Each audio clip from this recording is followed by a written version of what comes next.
morning po mga kababayan, ma'am sir. This is Jam, the Filipino channel, ang inyong pong lingkod. So today, good morning pala. So today is April 20, 2026. At tayo ngayon ay andito sa may Shopwise. Dito yan sa may Ayala Circuit Mall, Olympia, Carmona, Makati. At dadalhin po natin yan sa may Shopwise Ayala Mall, DLTV Terminal LRT Pindia, Pasay, sa may Barangay 37, Pasay po yan. Okay.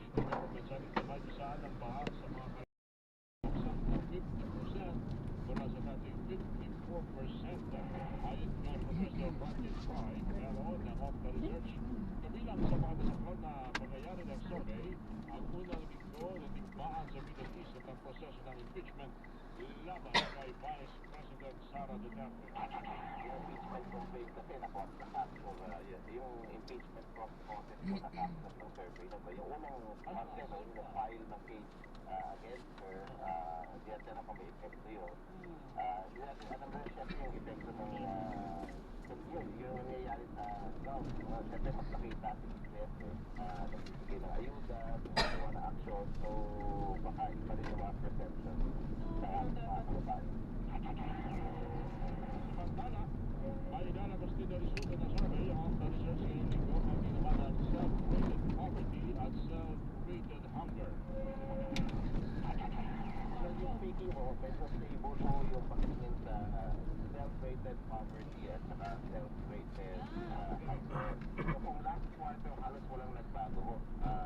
So, maaaring sabihin, mas reality pa yan ang negative o positive. Pero, hindi siya nag-decline eh.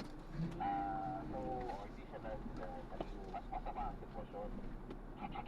Hindi Professor Roger Fry, meron ako na research at isang political analyst makikita talaga ang epekto ng giyera sa Middle East sa survey para sa ikalawang quarter ng 2026.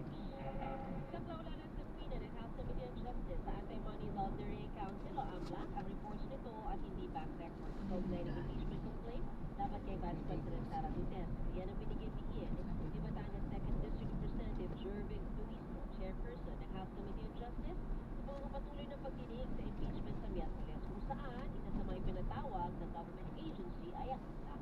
Ang ating pong sinasapila dito are reports ng AFLC, Anti-Money Laundering Council. Okay. Reports of AFLC pertaining to covert and suspicious transactions. They did not subpoena the bank records. I see. Okay, malinaw na. They did not subpoena the bank employees. We did not subpoena the bank officials. Solo po sila ang nag-iingat sa impeachment process alinsunod sa mga umiiral na patakaran. We wanted to be as cautious as possible. That's why we are confining the determination of probable cause to the AMLA report instead of issuing subpoena against the bank for the purpose of production of bank records. No? Pero pagdating sa trial, that is before the Senate, I think that there is no key. It is certain and absolute that they can legally look into the background of the impeachable.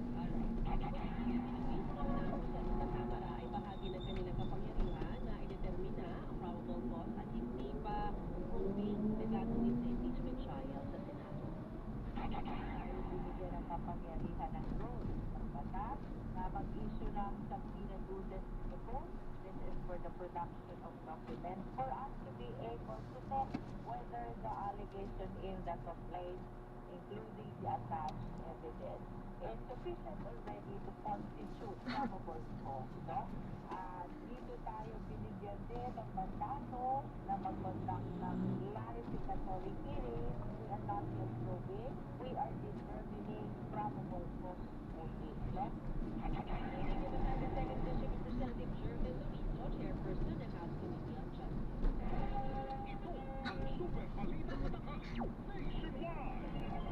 Taga-suporta ng pamilya Duterte muli nangalambag sa Korte Suprema Manny Vargas Manila. Pinupuli ang mga taga-Duterte at naman sa kabubuhan. Kaya para hindi magpasubok sa Supreme Court sa mga desisyon kabilang na ang pag-anais ng mga tao at pagkakaan ng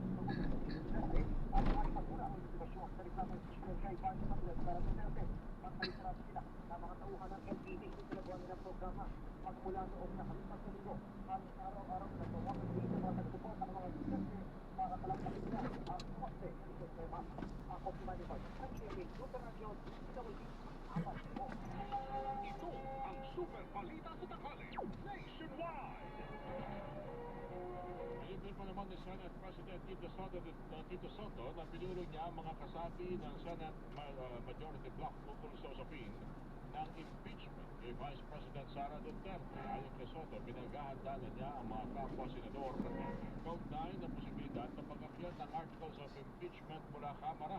Makabubutihan niya na pare-pareho silang maganda sa kanilang magiging papel bilang senator judges. Ayon pa kay Soto, sumasilalim na siya sa crash program ukol sa rules of court na pairalin sa impeachment trial kasabay ng ruling o sariling rules ng Senado. Sa pagkakaiwalay na panayam at mensahe sa dami nila Senate President Pro Tempore Pancho Lacson, Senator Sherwin Gatchalian at Senator J.P. Ejercito na dumalo sila sa naturang pulong na pinatawag ni Soto. Kanila kabilang sa natalakay ang kanya-kanyang pagkonsulta sa mga kaibigang abogado at mga dating maestrado ng Korte Suprema para makapaghanda pati na ang posibleng schedule ng Senado para sa impeachment trial, plenary session, committee hearings at mga investigasyon. Ayon naman kay Lacson, kahit na si Soto na paghandaan ng mga posibleng umusbong na usapin tulad ng napalitaan niyang balak ni Senator Dante Marcoleta questioning ang pagsasagawa ng impeachment trial. Super balita sa tanghali nationwide. Senate President Duterte umalma sa paratang na tiyak siyang boboto para isunod ang President Sara Duterte. Di Paramilo, pasok. Pinirmahan ni Senate President Tito Soto III ang eleksyon na sigurado ng boboto para isumping si Vice President Sara Duterte na sinaitis ngayon sa Kamara. Si Atty.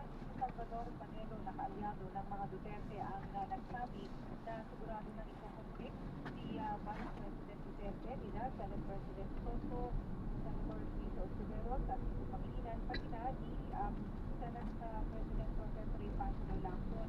Tanong ni Soto, may crystal ball ba si Atty. Panelo? Ni Soto, nananatiling sila, sinado na impartial at hinintay nila kung ano man ang mga ebidensya na inaharap sa kanila. Sabi ni Soto, nire-reset niya o hindi niya pinalalabas ang ganyang aligasyon. Nauna na rin na sinabi ni Lacson na nonsensical ang sinabi ni Panelo. Tanong pa ni Lacson kung bakit nagmamarunong pa raw sa kanila si Panelo at sinip na walang makapagsasalita para sa kanila. Ako tingin pa Ramilo Jr. sa radyo DWD, salita ito. Super balita sa tanghali nationwide. Kinonfirma ni Pangulong Bongbong Marcos na nasa kamay pa rin ng mga otoridad sa Czech Republic si dating Ako People's Party Representative Zaldico. Sa video message ni Pangulong Marcos, kanyang sinabi na inatasan niya ang Department of Foreign Affairs o DFA at Department of Justice o DOJ na pangunahan ang pakikipag-ugnayan sa gobyerno ng nasabang bansa.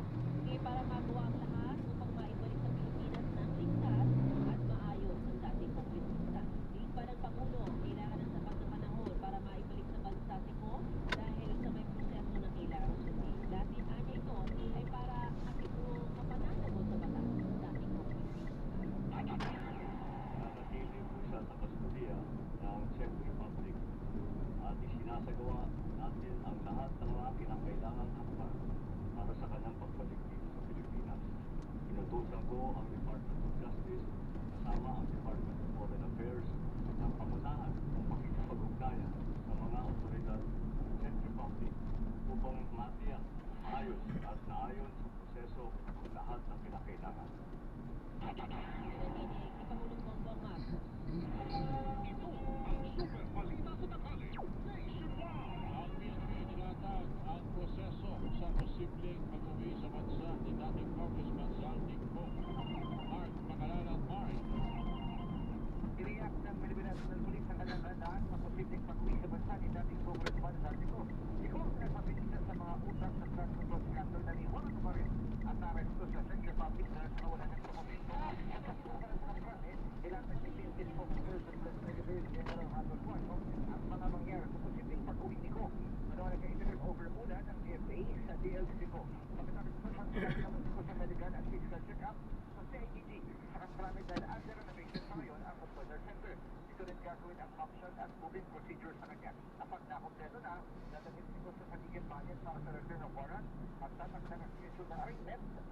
Katarungan ang fourth jurisdiction para naman sa kanyang pagtiyak. At magpuso may pangalanan ng Chevy Supra DCWB. Ang totoo. Iligan sa nakaparada sa mga kalsada. Ito'y sapagyan ang mga nauna ng operasyon. Paalala ng Barangay Kamuning at maging ng mga tauhan ng MMDA. Ang ibang sasakyan, inuupuan na rin ang mga pagketa kahit walang marakaran ng mga tao. Kung pa ito sa ilan di makalikita na sakop na mga pagketa. Ang Asosyo Kapuso, ilan sa website ng GMA sa Central Business Movie. Balita ito. Bantay sa Kamal. Ito ang super balita sa tanghali. Patay. Sa Maynila lang miyembro ng PNP sa encuentro sa tropa ng militar sa barangay Salamang, Catoboso, Negros Occidental. Kinumpirma yan. Superado DCWB ni Army spokesperson Colonel Dugin de Maala. Nangyari ang encuentro habang sinasagawa ang security operations ng militar sa lugar kahapon. Samantala, isang sundalo naman ang nasugatan sa encuentro na ngayon ay nasa stable na kondisyon na at nagpapagaling. Wala pang ibang detalye na inilalabas ang militar sa naturang encuentro. Umanaw na ang isang pasahero na bumangga sa poste ng sasakyan niyang Northern Dream sa Mid-Passion Corner, Victor Avenue. Kumaong Quezon City kahapon, sinabi ni Police Lieutenant Colonel Joseph Lim, hepe ng Quezon City Police District of UCPD Traffic Enforcement Unit, 30 anyos na taga Montalban Rizal, yung nasawing pasahero. Natabisyon mo ng driver at sa pwesto niya tumakos ang nabangga poste ng Northern Dream. Ito sa CCTV ang lakas na pagkakabangga ng Northern Dream sa poste ng Oriente. Napatugma naman nito ang poste ng traffic light ng tapos iwasan. May dalawang posisyon ng mga pasahero. Pa? Ang Pwede na po. Sige po. ating na minor de edad. Andun yung DLTV. Ay, okay lang po ba? Hindi kayo mahirapan na ano? Nakausap ng GMA News. Yun nga lang, medyo. Tapos si mahirapan pa. Opo. Dito na lang. Sige. Okay, sir. Thank you. Kaya?